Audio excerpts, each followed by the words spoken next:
Hello बच्चों, नमस्कार। आज की अपनी क्लास है BSc BA part second mathematics student के लिए प्रैक्टिकल सी लैंग्वेज प्रैक्टिकल मैथ्स, जाना जिसमें अपन एक्सपेरिमेंट नंबर 3। इससे पहले अपन दो क्लास इसके प्रैक्टिकल एक्सपेरिमेंट के ले चुके। आज अपनी तीसरी क्लास है जिसके अंतर्गत अपना टाइटल है प्रैक्टिकल का कि एक सी प्रोग्राम लिखेंगे जिसमें अपन डिस्प्ले करेंगे एंड है ना फाइंड करेंगे सम ऑफ नेचुरल नंबर। मतलब नेचुरल नंबर को प्रिंट करो और उनका समेशन करो कि जितने भी आप नेचुरल नंबर के स्टेप्स लिखोगे तो सबका सम हो जाना चाहिए और अपना ना नेचुरल नंबर स्क्रीन पे डिस्प्ले में आ जाना चाहिए और उसका पूरा समेशन हो जाना चाहिए कि जितनी टर्म्स आ रही है तो उतना ही उसका सम करके दिखा दे। तो ये अपन कैसे करेंगे, इसका वर्किंग प्रोसेस क्या है, तो अपन इस एक्सपेरिमेंट नंबर 3 को देखें। तो अपन सबसे पहले तो ना नेचुरल नंबर का थोड़ा सा वर्किंग प्रोसेस देखेंगे कि नेचुरल नंबर क्या होता है ना, कैसे अपन प्रिंट कर पाएंगे कि अगली टर्म्स कैसे बनेगी, फाइनल टर्म्स तक कैसे लेके चलेंगे कंप्यूटर को। तो नेचुरल नंबर जनरल वे में काउंटिंग वाले नंबर कह दो जो स्टार्ट होता है 1 से, है ना। 1 होगा, 2 होगा, 3 होगा, 4 होगा, 5 होगा, एन होगा। नॉर्मली अपन जो काउंटिंग में यूज करते हैं नंबर्स को वो नेचुरल नंबर हो गया। नेचुरल नंबर स्टार्ट होता है 1 से। कहीं पे भी जाओगे नेचुरल नंबर को 1 से शुरू करोगे, फिर 1 1 से इंक्रीमेंट देते हुए आगे ये सीरीज बढ़ती जाएगी। तो कितने पद लेंगे कि कितने कहाँ तक नेचुरल नंबर लेके चले। ऐसे तो इनफाइनाइट तक चलते हैं नेचुरल नंबर। तो अपन अगर कोई भी टारगेट वैल्यू को फिक्स कर दे कि 10 नेचुरल नंबर चाहिए तो 10 पे जाके एंड हो जाएगा, 20 चाहिए तो 20 पे जाके एंड हो जाएगा। तो जो भी मैं है ना एक इनपुट से टारगेट लेके चलूंगा कि कितने नेचुरल नंबर लिखें। तो अपन को है ना एक टारगेट वैल्यू लेनी होगी कीबोर्ड से। तो अपन को टारगेट वैल्यू के लिए अपन एन टर्म्स मान लेंगे। एन मीन्स हो गया कि 100 तक नेचुरल नंबर लिखो, 50 तक लिखो, 10 तक लिखो, 20 तक लिखो। तो अपन को है ना एक एन वेरिएबल में संख्या लेनी पड़ेगी कि आप कितने टर्म्स लिखना चाहोगे। तो ये जरूरी है। तो इनपुट से अपन एन लेके चलेंगे कि कितने पद चाहिए। तो इनपुट से एन लोगे, फिर कंप्यूटर अपना काम शुरू कर देगा। अब कंप्यूटर काम कैसे शुरू करेगा, तो ये बेसिक कंसेप्ट वही है जैसे अपन मैनुअल सिस्टम्स में करते हैं। तुम भी नेचुरल नंबर लिखोगे तो तुम है ना 1 से शुरू कर दोगे, फिर 2 लिखोगे, 3 लिखोगे, फिर देखोगे कि टारगेट वैल्यू क्या है। मैंने कहा 20, तो फिर 20 पे जाके एंड कर दोगे। तो ऐसे ही कंप्यूटर को समझा दो। अब कंप्यूटर को नेचुरल नंबर अपन जब डिस्प्ले करेंगे तो नेचुरल नंबर कैसे बनेंगे, तो अपने पास 3 स्टेप्स से फॉलो करेंगे नेचुरल नंबर बनाने के लिए कि शुरू कहाँ से करेंगे। तो स्टार्टिंग फ्रॉम 1, कि नेचुरल नंबर स्टार्ट ऑलवेज है ना स्टार्ट फ्रॉम 1 से ही होगा। तो अपन 1 है ना एक वेरिएबल में लेके इनिशियल वैल्यू बना देंगे। अब 1 को कंप्यूटर को कैसे समझा पाओगे, तो 1 को अपन है ना एक वेरिएबल ले लेंगे इंटीजर टाइप का, जिसमें आई इक्वल 1 ले लेंगे। तो ये शुरू की वैल्यू डिफाइन करना इनिशियल वैल्यू कहलाता है। फिर how to generate next terms, कि नेक्स्ट टर्म्स कैसे बनाएंगे। तो फिर जो आप इनिशियल वैल्यू लेके चलते हो 1, 1 के बाद में 2 बनेगा, फिर 3 बनेगा, 4 बनेगा। तो अपन है ना इनिशियल वैल्यू को इंक्रीमेंट दे देंगे 1 से। 1 से इंक्रीमेंट कैसे देंगे, तो अपनी एक स्टेटमेंट ये बन जाएगा आई प्लस प्लस। प्लस प्लस क्या है, एक ऑपरेटर है। ये एक है ना सर्टेन जॉब करेगा। क्या जॉब करेगा, आई की करंट वैल्यू को 1 से बढ़ाएगा। तो अगर ये आपको नहीं आ रहा हो तो आप ऐसे भी इसको इस स्टेटमेंट को ऐसे भी लिख सकते हो, आई इक्वल आई प्लस 1। जो भी करंट आई इंटरनली मेमोरी में जो चल रही वैल्यू उसमें 1 ऐड कर देगा।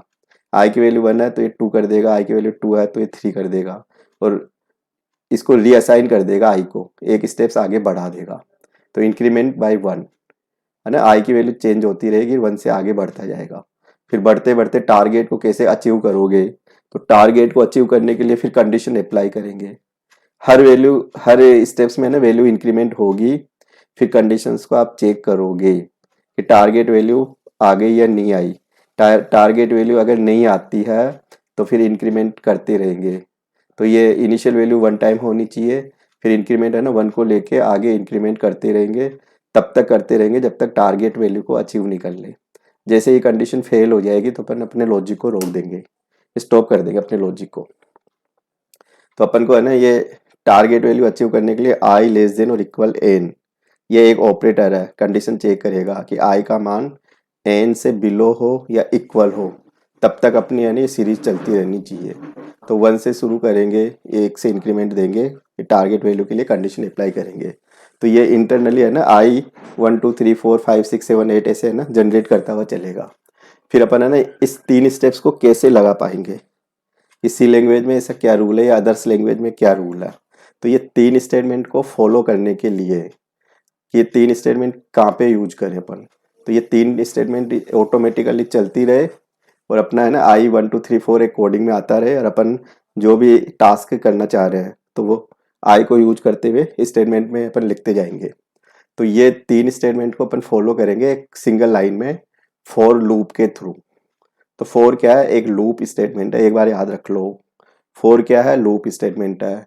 एंट्री कंट्रोल लूप स्टेटमेंट है, पहले एंट्री चेक करता है, कंडीशन सही होती है तो लूप बॉडी को ये चलाता रहेगा। ये क्या है, बिगिन और एंड है लूप का। इसके बीच में क्या लिखते हैं, ये रिपीटेशन का पूरा सेगमेंट आ जाएगा कि आप यहाँ प्रोग्राम की स्टेप्स लिख दो, क्या क्या अपन करना चाह रहे हैं। तो यह प्रोग्राम का कुछ सर्टेन पोर्शन होगा जिसको अपन रिपीट करते हुए इस जॉब को एग्जीक्यूट करेंगे। तो ये फॉर लूप में है ना 3 पोर्शन होते हैं, 2 सेमीकोलन अंदर आते हैं ये। तो एक स्टेटमेंट खत्म होगा, सेमीकोलन, फिर दूसरा स्टेटमेंट, फिर तीसरा स्टेटमेंट। तो 3 स्टेटमेंट को अपन कंबाइंड फॉर लूप में लिख देंगे, इन तीनों स्टेटमेंट को। तो पहला स्टेटमेंट 1 टाइम एग्जीक्यूट करेगा, फिर कंपाइलर इस पे नहीं आता। आई इक्वल 1 शुरू होगी 1 से, कब तक चलाओगे आई को, एन तक लेके चलूंगा, इक्वल और लेस एन, और आई प्लस प्लस एक एक से बढ़ेगा। प्लस प्लस का मतलब क्या है, एक से इंक्रीमेंट है, 3 बार प्लस लगा दोगे तो एरर आ जाएगी। तो आई प्लस प्लस है ना 1 से इंक्रीमेंट है इट सेल्फ आई में, आई का जो इनिशियल वैल्यू है वो 1 से इंक्रीमेंट है। फिर आई से यहाँ अपन को क्या मिलेगा, 1 2 3 4 5 ऐसे मिलेगा। फिर अपन क्या टास्क करना चाह रहे हैं, तो टास्क अपन को जो दे रखी होगी डिस्प्ले करने की और सम करने की, तो इसके अंदर अपन 2 स्टेटमेंट लिख देंगे तो अपना एक कोड बन जाएगा। फिर आगे देखें अपन, फिर अपन है ना इस पूरे सीरीज को जनरेट करेंगे, सम करेंगे। तो अपन को है ना डेटा को किस में होल्ड करोगे, कि डेटा को आप कैसे एज्यूम करते हुए है ना सीरीज बना पाओगे। तो डेटा को एज्यूम करेंगे तो अपन है ना 3 वेरिएबल लेके पूरा काम करेंगे। 3 तरह का सेपरेट स्टोरेज चाहिए अपन को, 3 वेरिएबल से पूरा काम हो जाएगा, सीरीज भी डिस्प्ले हो जाएगी, समेशन भी हो जाएगा, और सीरीज को अपन है ना 1 बाय 1 स्टेप्स बनाते हुए टारगेट वैल्यू तक लेके भी चलेंगे। तो एन क्या है कि नंबर ऑफ टर्म्स, कितने टर्म्स आप प्रिंट करना चाहोगे। तो एक एन अपन है ना इनपुट में लेके चलेंगे, इसके नफ से एन को पढ़ेंगे कीबोर्ड से, फिर कीबोर्ड से एन आएगा और फिर अपन उसको टारगेट वैल्यू अपन को प्राप्त हो जाएगी, एन में स्टोर हो रहेगी और फिक्स रहेगी। फिर आई से क्या करेंगे अपन, काउंटिंग जनरेट करेंगे। अब तुमको ये पता है नेचुरल नंबर कहाँ से शुरू होता है, 1 से। फिर 1 के बाद में 2 बनेगा, 2 के बाद में 3 बनेगा, तो आई प्लस प्लस करते हुए आगे आई को एन तक लेके चलेंगे अपन, लेस और इक्वल एन तक। अगर लेस है तो आई को बढ़ाते रहो, इक्वल तक ये काम करेगा। फिर आई से आपकी टर्म्स बनेगी तो सम अपन यूज करेंगे, कम्युलेटिव सम। तो कम्युलेटिव सम अपन करेंगे तो सम इक्वल सम प्लस आई, एक स्टेटमेंट बन जाएगा अपना कि करंट सम में ही है ना आपकी आई से स्टेप्स बनती जाएगी, ऐड करते हुए आगे कम्युलेटिव करते जाओ कि प्रीवियस सम में फिर टर्म्स को जोड़ते जाओ, फिर नया पद आएगा, फिर है ना नया सम आएगा, फिर नए सम में फिर टर्म्स को ऐड करते जाओ। तो ऐसे है ना कम्युलेटिव सम होता जाएगा। फिर जब फाइनली ये लूप खत्म हो जाएगा तो अपनी प्रोसेसिंग पूरी स्टेप्स खत्म हो जाएगी और फिर अपन रिजल्ट्स को प्रिंट करा देंगे। तो वेरिएबल को अपन डिक्लेरेशन कैसे करेंगे कि इस पूरे प्रोसेस में किस तरह का डेटा आप डील करते हो, है ना, डेटा का क्या टाइप रहेगा, कि पॉइंट वाला डेटा आएगा, फ्रैक्शनल पार्ट वाला आएगा, कैरेक्टर डेटा आएगा। तो इस पूरे प्रोग्राम में नेचुरल नंबर में इंटीजर नंबर होगा, वो ग्रेटर देन 0 होगा 1 से स्टार्ट करते हुए। तो इंटीजर नंबर कंप्यूटर को आप कैसे समझा पाओगे, किस तरह का डेटा आप डील कर रहे हो। तो जिस तरह का डेटा अपन डील करते हैं, तो कंप्यूटर तो एक माइंडलेस मशीन है, तो डेटा टाइप है ना INT एक अपने पास कीवर्ड है, फिक्स वर्ड है INT। तो इंटीजर डेटा के लिए INT कीवर्ड की हेल्प लेंगे। तो वेरिएबल का किस तरह का नेचर है, इंटीजर है, फ्लोट है, कैरेक्टर है, तो कंप्यूटर को आप कैसे समझा पाओगे। तो अपन डेटा टाइप के थ्रू वेरिएबल क्रिएट करते हैं। तो किस तरह का वेरिएबल है ना, कंटेनर्स होगा, इंटीजर के लिए होगा, फ्लोट के लिए होगा, कैरेक्टर के लिए होगा, लॉन्ग इंटीजर के लिए होगा। तो फिर डेटा टाइप के थ्रू अपन यहाँ ना वेरिएबल का डिक्लेरेशन करते हैं। तो वेरिएबल का डिक्लेरेशन करने से वेरिएबल क्रिएट होते हैं मेमोरी में, फिर ये वैल्यू को होल्ड करके फिर अपना लॉजिक बनेगा। तो ये इंटीजर एक डेटा टाइप है, अगर लार्ज वैल्यू हो 3276 से अगर ग्रेटर वैल्यू होती तो फिर अपन इसको लॉन्ग इंटीजर में कन्वर्ट कर देते इसको, है ना। इंटीजर में दो तरह की रेंज हो गई, एक तो तीन तरह की रेंज होती है वैसे तो, एक तो 128 तक, है ना, 128 127 तक मान लो, है ना। एक 127 से लेके आपकी मैक्सिमम जो लिमिट में आएगा वो 32767, और एक होता है 32767 से ग्रेटर। तो ये डिफरेंट डिफरेंट टाइप की वैल्यू हो सकती है अपनी ये, है ना, तीन तरह की वैल्यू हो सकती है ये। तो डेटा टाइप क्या करेगा कि किस तरह की वैल्यू आप वेरिएबल में स्टोर करोगे, तो डेटा टाइप से पूरा डिसाइड होगा। और डेटा टाइप इंटीजर के अलावा क्या क्या हो सकता है, तो इंटीजर के अलावा जो डेटा टाइप अपना हो सकता है कि integer, float, double, character, void. ये कंपाइलर में फिक्स वर्ड है, इन वर्ड की एक फिक्स मीनिंग है, इस मीनिंग को अपन चेंज नहीं कर सकते। तो प्राइमरी जो कंपाइलर में डिफाइन है वो प्राइमरी डेटा टाइप कहलाएगा, इनबिल्ट है ये। इंटीजर मतलब राउंड फिगर वाला डेटा जिसमें नेगेटिव पॉजिटिव जीरो वैल्यू को अलाउ करे। फ्लोट मतलब रियल डेटा। डबल का मतलब ये फ्रैक्शनल पार्ट की लिमिट है ना, इंक्रीज हो जाती है, इसमें लेंथ बढ़ जाती है डेटा टाइप की। कैरेक्टर इंडिविजुअल को भी लेटर्स है, डिजिट्स है, अगर अपन कैरेक्टर्स को स्टोर करें, है ना। एक वॉइड होता है नो डेटा। तो ये अदर्स डेटा टाइप भी अपन प्रोग्राम के अकॉर्डिंग अपन यूज कर सकते हैं। तो फिलहाल ये जो प्रॉब्लम्स अपनी नेचुरल नंबर की प्रॉब्लम्स है, तो अभी अपन INT वर्ड ही यूज करेंगे इसके लिए। फिर आगे देखें अपन, अब अपना है ना ये कोड कैसे बनेगा सी लैंग्वेज का। तो सी लैंग्वेज का जो कोड बनेगा इसका एक फिक्स फॉर्मेट है। तो ये फिक्स फॉर्मेट अपन प्रीवियस ट्यूटोरियल्स में भी देख चुके हैं ना, प्रीवियस वीडियो में भी अपन देख चुके हैं। तो क्या क्या फिक्स वर्ड है तो वो आप देखो। तो इसका जो सबसे पहला जो पोर्शन होता है, फर्स्ट लाइन हेडिंग्स की होती है, प्रोग्राम का टाइटल। क्वेश्चन से आपको प्रोग्राम का टाइटल मिल जाएगा, क्या करने जा रहे हो। तो फिक्स है स्लेश स्टार, स्टार स्लेश। तो यहाँ पे डिस्प्ले एंड फाइंड है ना sum of nature in terms of natural number, heading लिख देंगे। ये अगर आप नेचुरल नंबर को बताना चाहोगे ये सीरीज होती है, तो 1 2 3 अप टू n तक। तो ये नेचुरल नंबर को लिखना चाहो तो लिख सकते हो, नहीं तो इसको आप इग्नोर भी कर सकते हो। तो अपन यहाँ प्रोग्राम का हेडिंग लिख देंगे, ये जरूरी है। स्लेस आएगा, स्टार स्लेस आएगा। फिर अपन है ना लिंकिंग सेक्शन कहलाएगा ये वाला पोर्शन। ये लाइब्रेरी फाइल से कनेक्टिविटी होती है।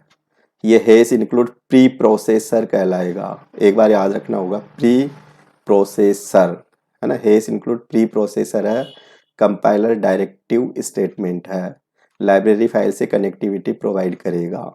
तो कौन सी फाइल से कनेक्टिविटी होगी, तो यहाँ पे एंगुलर ब्रैकेट में फाइल को लिख देंगे। तो stdio.h standard input output header file. फिर एक दूसरी फाइल होगी conio.h। तुम कहोगे ये क्यों लिखते हैं, तो इनसे क्या होता है ये फंक्शंस रन होते हैं। जब सी का प्रोग्राम लिखेंगे तो सी का प्रोग्राम है ना तीन अलग अलग उससे, तीन अलग अलग है ना सब वो इस स्टेटमेंट से मिलके बनेगा। अब तीन तरह के जो स्टेटमेंट है, एक तो होगा आपका प्री प्रोसेसर जिसमें हेस इंक्लूड होगा, एक फंक्शंस आएंगे जो जिसमें प्रिंट ऑफ है, स्कैन ऑफ है, क्लियर स्क्रीन है, गेट CH है, SQRT है ना, पावर फंक्शंस है, ऐसे डिफरेंट डिफरेंट टाइप के फंक्शंस आएंगे। तो फंक्शंस का कलेक्शन भी प्रोग्राम में आएगा। और एक सी के टोकन्स आएंगे जिसमें इंडिविजुअल यूनिट्स होती है डिफरेंट डिफरेंट टाइप्स की, जिसमें वेरिएबल्स हो गया, कीवर्ड हो गया, कांस्टेंट डेटा हो गया, ऑपरेटर्स हो गया। तो इन सब का प्रोग्राम का मिक्सअप हो जाता है। तो प्रोग्राम है ना तीन पार्ट से मिलके बन गया, प्री प्रोसेसर इंक्लूड होंगे, फंक्शंस इंक्लूड होंगे, सी टोकन्स इंक्लूड होंगे। टोकन्स एक वर्ड्स होते हैं, स्मॉलेस्ट यूनिट होती है प्रोग्राम की। तो इन तीनों से मिक्सअप होके एक सी का पूरा प्रोग्राम बनेगा। तो अगर अपन फंक्शंस यूज करेंगे तो फिर अपन को है ना ये इंक्लूड करके लाइब्रेरी फाइल को या कनेक्टिविटी देनी पड़ेगी।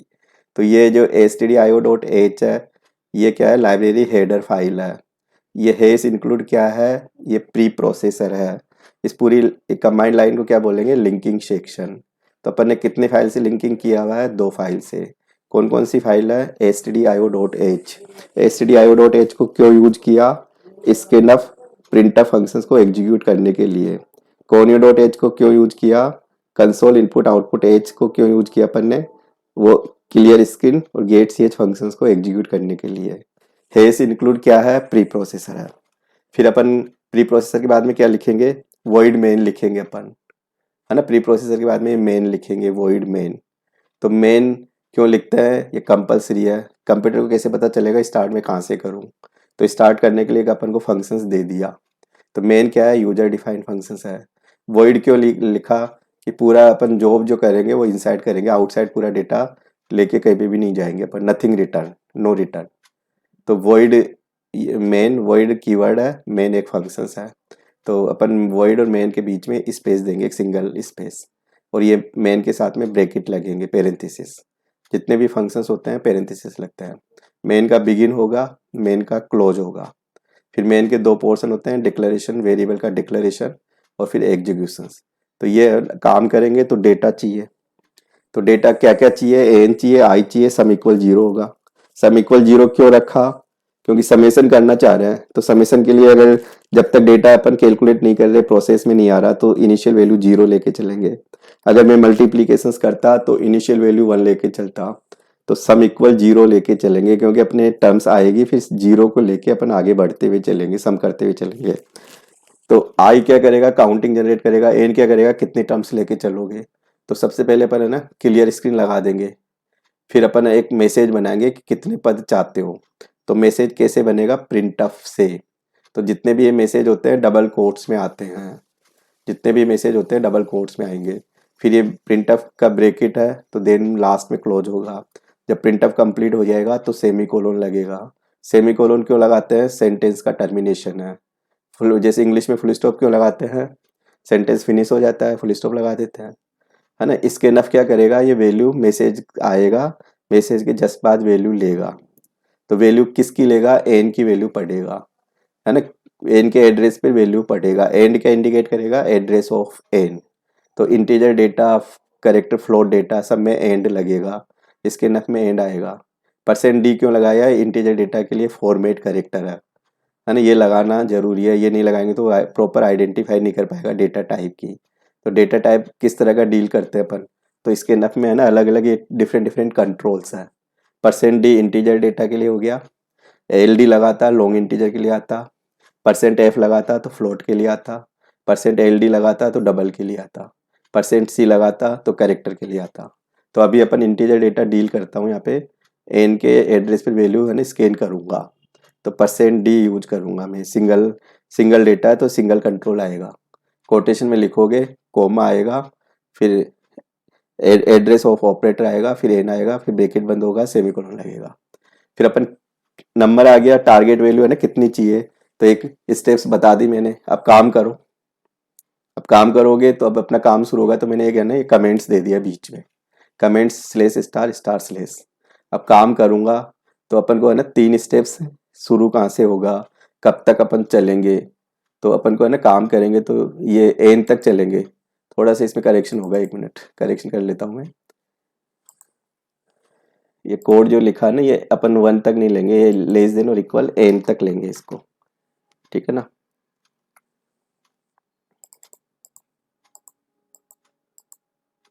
तो ये अपन जो काम करेंगे ना वन से शुरू करेंगे, आई लेस देन और इक्वल एन। आई को अपन जब तक आई का मान एन से बिलो है या इक्वल है तब तक है ना ये कंडीशन सही रहेगी। तो तब तक ये कंडीशन सही रहेगी तो ये अपना ये लूप का पोर्शन है ना एग्जीक्यूट होता रहेगा, बार बार रिपीट करता रहेगा। हर रिपीटेशन में ये आई चेंज होता रहेगा, इंक्रीमेंट लेगा, फिर ये प्रिंटिंग में आएगा, फिर सम करेगा। तो ये क्या करेगा, वन से लेके एन तक नंबर जनरेट कर देगा। अगर एन का मान मैं 10 दे दूंगा तो 1 2 3 4 5 6 7 8 9 10। फिर ये आई को लेके क्या करेगा, फिर ये प्रिंटिंग में आएगा। 4D क्या करेगा, स्पेस जनरेट करेगा कि एक वैल्यू के लिए फोर कॉलम स्पेसिफाई हो गए। तो अगर सिंगल डिजिट है तो 3 कॉलम का स्पेस आ जाएगा। तो ये 4D है ना विड्थ सेट कर रखी है मैंने इंटीजर डेटा की। नहीं भी करूँ, अगर मैं परसेंट डी लगा देता तो परसेंट डी लगा देता तो फिर ये है ना टच हो जाते पूरी फिगर। तो अपन को डेटा के वैल्यू के बीच में स्पेस देना है तो 4D यूज किया हुआ है। तो आई क्या करेगा, वन आएगा, वन को प्रिंट करेगा, सम कर देगा, जीरो को लेके चलेगा तो सम वन हो जाएगा। फिर आई का मान 2 आएगा, फिर ये कंडीशन चेक करेगा, फिर ये प्रिंटिंग में आ जाएगा, 2 को प्रिंट कर देगा सेम लाइन में, फिर समेशन कर देगा, 0 1 + 2 3 हो जाएगा। फिर आई का मान 3 आएगा, 4 आएगा, है ना। तो ये प्रिंट करता जाएगा, सम करता जाएगा। जब आई इस कंडीशन को फॉलो कर जाएगा, ग्रेटर हो जाएगा आई का मान एन से, तो अपने आप है ना इस लूप से बाहर आ जाएगा कंट्रोल। बाहर आके लाइन बदलेगा, लाइन बदल के नीचे की तरफ कर्सर को शिफ्ट कर देगा। फिर ये सम ऑफ नेचुरल नंबर का मैसेज आएगा, फिर यहाँ वैल्यू आएगी कि रिजल्ट क्या आया। फिर ये वैल्यू को है ना यहाँ प्रिंट करेगा, डी की जगह रिप्लेस कर देगा, सम से वैल्यू बनेगी यहाँ पे, फिर ये प्रिंट करके लाइन चेंज कर देगा, फिर गेट सी एच फिर क्लोज। तो ये कंप्लीट है ना पूरा प्रोग्राम बन गया अपना, ये कंप्लीट प्रोग्राम हो गया। तो ये प्रोग्राम्स तुमको आना चाहिए। अब इसको अगर कंप्यूटर में रन करके देखे, है ना, ये तो पूरा एक कोड हो गया। Experiment number 3, find the display and find the sum of natural number. तो ये एक आपका कंप्लीट कोड है, सोर्स कोड कहलाएगा ये। अब इस सोर्स कोड को कंप्यूटर पे रन करना चाह रहे हैं, प्रैक्टिकल में है ना इसको दिखाना है, तो या तो ये याद होना चाहिए आपको स्टेप्स पूरी। याद नहीं है तो इसको नोट डाउन करो, है ना, पेपर में लिखो, फिर ये कंप्यूटर में सी का कंपाइलर खोलो और फिर देन इसको टाइप करो, टाइप करके सेव करो, फिर कंपाइलेशन करो, कंपाइलेशन के बाद में रन करके इसकी रीडिंग दिखाओ। रीडिंग अगर प्रॉपर सही आ रही है तो ओके है, नहीं आ रही तो इसमें कुछ न कुछ मिस्टेक्स है ना, इसमें एरर्स एरर भी आ सकती है। एरर फ्री होगा तो रन होगा, एरर होगी तो रन नहीं होगा। तो पूरे कोड को अपन स्मॉल लेटर में लिखेंगे। प्रिंटअप में पी कैपिटल कर दोगे तो एरर आएगी, सी को कैपिटल कर दोगे एरर आएगी, आई को कैपिटल कर दोगे एरर आएगी। वेरिएबल में कोई कुछ मिसमैच कर दोगे, आई ले लिया यहाँ पे स्मॉल और इधर कैपिटल ले लिया तो एरर आएगी। सेमीकोलन नहीं लगाओगे तो एरर आएगी। लूप में कभी भी सेमीकोलन नहीं आता, फॉर लूप में सेमीकोलन नहीं आता, इफ कंडीशन में सेमीकोलन नहीं आता, मेन के बाद में सेमीकोलन नहीं आता। इनके अंदर के जो स्टेटमेंट है सब में सेमीकोलन आएगा।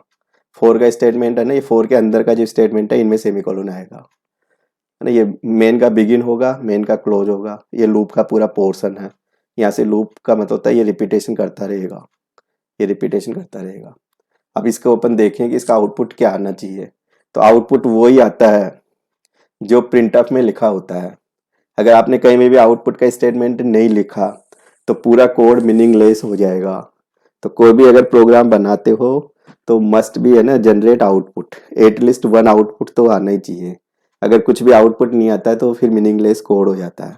तो कोई भी अपन है ना लॉजिक लिखे तो उसमें आउटपुट का कंसेप्ट होना चाहिए कि प्रोग्राम तुम क्या बना रहे हो। तो प्रोग्राम अपन है ना नेचुरल नंबर को डिस्प्ले करना और उसका समेशन करने का बनाने जा रहा हूँ मैं। तो अपन को है ना आउटपुट आना चाहिए। तो आउटपुट मैंने एक तो ये लिख रखा है प्रिंट ऑफ, है ना, एक प्रिंट ऑफ यहाँ लिख रखा। तो ये रिपीटेशन करता हुआ एक है ना टर्म्स बनाते हुए प्रिंट करता जाएगा, फिर ये सम करता जाएगा, फिर जब पूरा लूप हो जाएगा तो उसका फाइनल समेशन कर दिखा देगा अपन को। तो इसका आउटपुट क्या आएगा, तो देखो ये इसका आउटपुट आएगा। तो इसकी दो रीडिंग मैंने आउटपुट में बता रखी है। पहली रीडिंग है enter how many terms to be display, 10 दिया, तो 10 का मतलब होता है 1 से लेके 10 तक की संख्या प्रिंट करेगा। फिर प्रिंट करके लाइन चेंज करके समेशन आएगा इसका 55।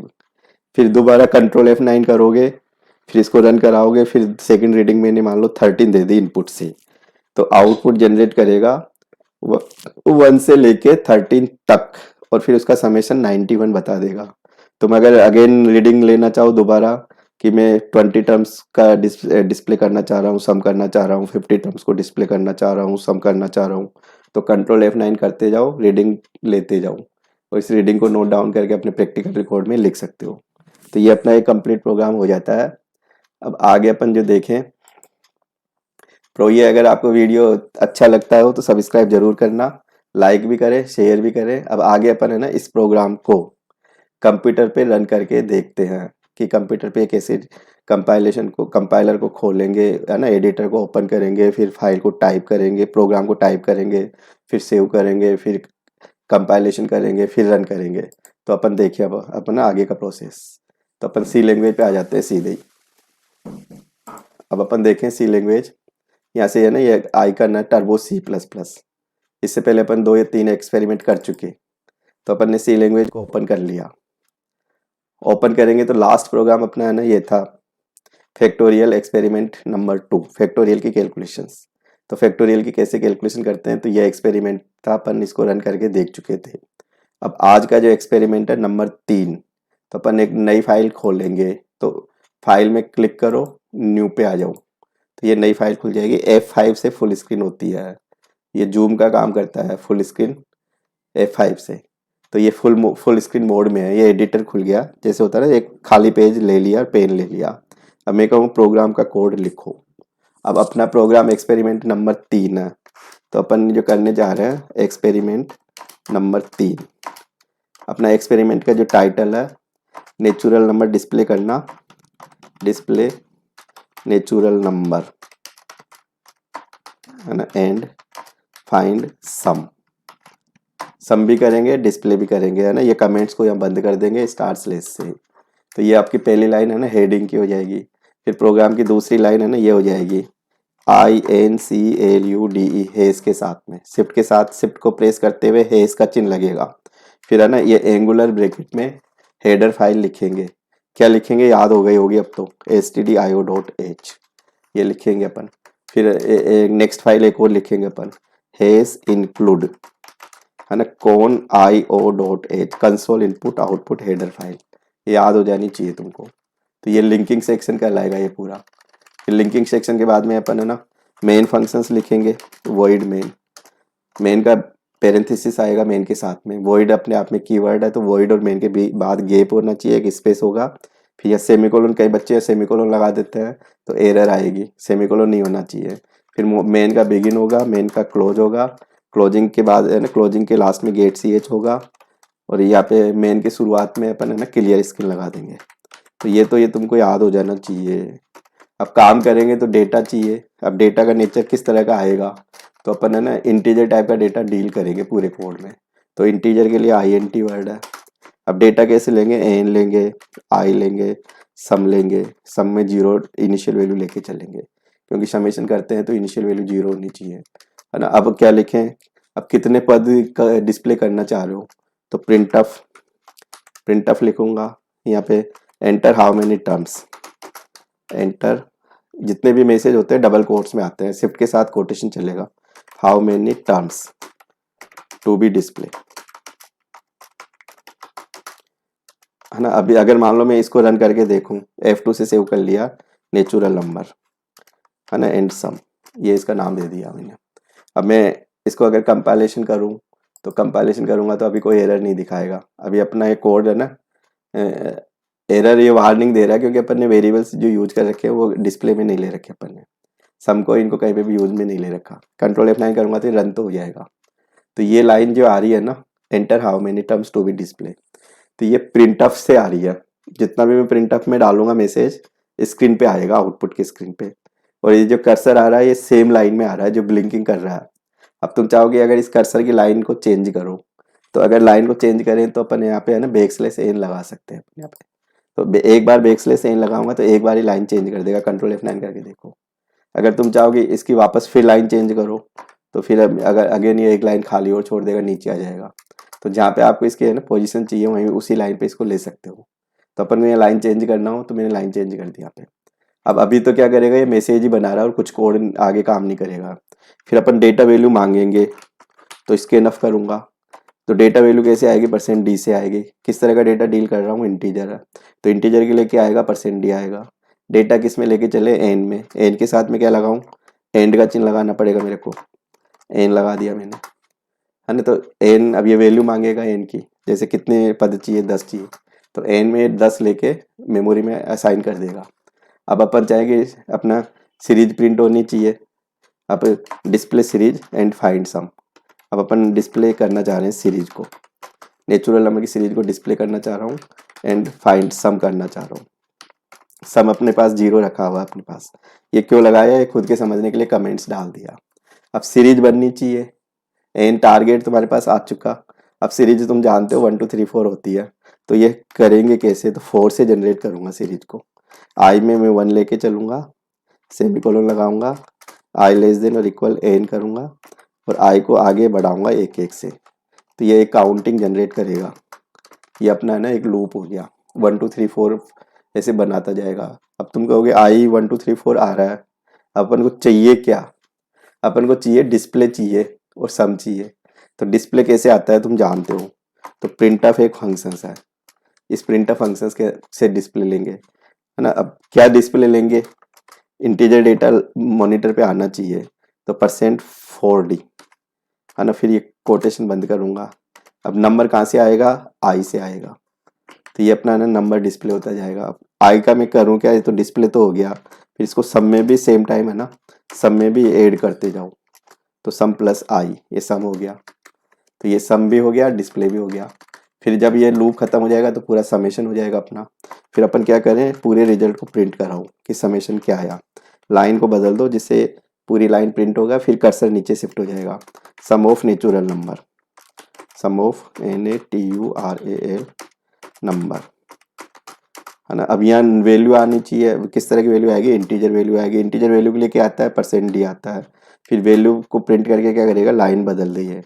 फिर कोटेशन को बंद करो, फिर कोमा लगाओ, फिर सम किस में गया, सम में आया, तो सम वेरिएबल को यहाँ लिखूंगा। फिर ब्रैकेट को बंद करूंगा, सेमीकोलन लगाऊंगा।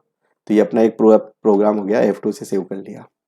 तो F2 प्रेस करूंगा, ये सेव हो जाएगा। अब सेव करके क्या करें, कंपाइलेशन करके देख सकते हो। डायरेक्ट रन कराओ तो कंट्रोल F9 करो। अब ये सक्सेस है, 0 एरर 0 वार्निंग है। फिर क्या करूँ मैं, एंटर करो। अब कंपाइलेशन सक्सेस है, तो फिर उसके बाद क्या होगा, F9 कर दो, कंट्रोल F9, है ना। डायरेक्ट रन पे जाके रन पे क्लिक कर दो। अब रन पे करूँगा तो ये पूछ रहा है कितने पद चाहिए। अब तुम कह दोगे 10, तो यहाँ पे 10 दे दो, तो ये 10 का आ गया 55। फिर तुमको दोबारा रन कराना हो तो कंट्रोल F9 अगेन। फिर तुम चाहते हो कि जैसे 13, तो 91 आ गया, है ना। फिर अगर अगर अगेन रन कराना हो, जैसे तुमने दे दिया 20, तो 210 आ गया। तुमने मान लो कि 100 दे दिया, तो 100 देने पर ये आपके 100 तक, 1 से लेके 100 तक नेचुरल नंबर आ गया और उनका समेशन आ गया। तो अपन को, है ना, कितना भी टारगेट में दे सकता हूँ। जैसे 200 दे दिया तो 200 दूंगा, तो 200 तक की संख्या डिस्प्ले में आ गई और उनका समेशन आ गया। तो इस तरह से ये, ना, नेचुरल नंबर का अपन प्रोग्राम बना सकते हैं। अगर यूजर स्क्रीन के रिजल्ट की स्क्रीन को, लास्ट स्क्रीन क्या डिस्प्ले में आ रहा था रिजल्ट, उसको देखना हो तो Alt F5 से देख सकते हो यूजर स्क्रीन, है ना। एंटर प्रेस करोगे तो वापस ही प्रोग्राम की स्क्रीन आ जाएगी। अगर मान लो कि तुम कोमा लगाना भूल जाओ और फिर रन करो कंट्रोल F9, तो एरर आएगी। अब एरर आएगी तो ये क्या है, फंक्शंस कॉल मिसिंग, ब्रैकेट की एरर है ये, है ना। यहाँ पे ब्रैकेट का मतलब यहाँ पे एरर है, ये उस लाइन में एरर बता देगा। अगर मैं मान लो कोटेशन लगाना भूल गया, ये कोटेशन हटा दिया, फिर रन करा रहा हूँ कंट्रोल F9, अब ये फिर एरर दिखाएगा। अब ये कह रहा है कि अनटर्मिनेटेड स्ट्रिंग, तो तुम समझ जाओ कोटेशन की मिस्टेक है ये। तो इस लाइन पे क्लिक करो, फिर इस लाइन में देखने की कोशिश करो कि क्या मिस्टेक हो सकती है ना। ये हो गई। अगर मैं मान लो ये P को कैपिटल कर दूँ, इस P को, तो अब क्या एरर आएगी, अब ये फंक्शंस प्रोटोटाइप की एरर देगा, printf should have a prototype. तो प्रोटोटाइप की अगर एरर आती है तो फंक्शन से रिलेटेड एरर होती है। फिर आप देखोगे इस लाइन में क्या एरर हो सकती है, तो ये P कैपिटल आ गया, ये P कैपिटल आ गया, है ना। मान लो मेन के बाद में तुमने सेमीकोलन लगा दिया, फिर इसको रन करोगे तो कंट्रोल F9, तो फिर यहाँ पे, है ना, एरर आएगी पूरी, डिक्लेरेशन टर्मिनेटेड इनकरेक्टली। तो अपन ने यहाँ जो डिक्लेरेशन किया है मेन फंक्शन का, वो इनकरेक्ट यहाँ पे क्लोज कर दिया, है ना। अगर अपन यहाँ हेज को गड़बड़ कर दूँ, यहाँ पे हेज की जगह मैंने मान लो कोई एक्स्ट्रा कुछ टाइप हो गया, तो फिर एरर आएगी कि इसको पहचानेगा नहीं, इलीगल करेक्टर्स। तो अपन को, है ना, एरर फ्री प्रोग्राम होना चाहिए। तो ये पूरा एक फॉर्मेट है, प्रॉपर याद रखो। सिंटेक्स को सही फॉलो नहीं करोगे तो एरर आएगी। प्रोग्राम की जो एरर आती है उसको अपन बोलते हैं बग, BUG। और एरर को जो अपन ढूंढ के करेक्ट करते हैं, फाइंड द एरर, है ना, detect the error and correct them, तो वो कहलाता है डीबगिंग। और जो फिर अपन को प्रोग्राम ओके हो गया तो फिर टेस्टिंग का वो चलता है, टेस्टिंग एंड वेरिफिकेशन। तो टेस्टिंग में अपन इनपुट से डेटा देते हैं, रिजल्ट का वेरिफिकेशन करते हैं।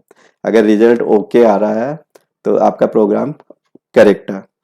तो ये आपका कंप्लीट एक प्रोग्राम अपन ने रन करके देख लिया। एक्सपेरिमेंट नंबर 3, है ना, summation of natural number, display and find the sum of natural number. Natural number 1 2 3 4 ऐसे पूरा चलता है। तो अपन यहीं पे एंड करते हैं क्लास को। वीडियो अच्छा लगे तो सब्सक्राइब जरूर करें, लाइक भी करें, शेयर कर ले, शेयर भी करें। बेल आइकन का अपन आइकन पे भी क्लिक करें जिससे आपको नोटिफिकेशन मिलता रहेगा। तो अपन मैं यहीं पे एंड करता हूँ। इससे बाहर आना हो कि इसको क्लोज करो, तो क्लोज करने के लिए क्या रूल्स होगा, Alt X, या तो Alt X शॉर्टकट कमांड नहीं आता है, Alt X तो फाइल में चले जाओ। तो फाइल में जैसे माउस से क्लिक करता हूँ नहीं जा रहा, तो F10 मेन्यू अपना लिखा हुआ है, मेन्यू में जाने के लिए F10 से सीधे फाइल में आ जाओ। फाइल पे एंटर प्रेस करो, क्विट, Alt X। तो क्विट का मतलब होता है यस करके बाहर आ जाओ, सेव करके बाहर आ गया मैं। अब इसको भी अगर शट डाउन करना हो स्क्रीन को, तो फिर यहाँ पे शट डाउन करके बंद कर सकते हो। तो आज की क्लास को यहीं पे एंड करते हैं अपन। Thank you.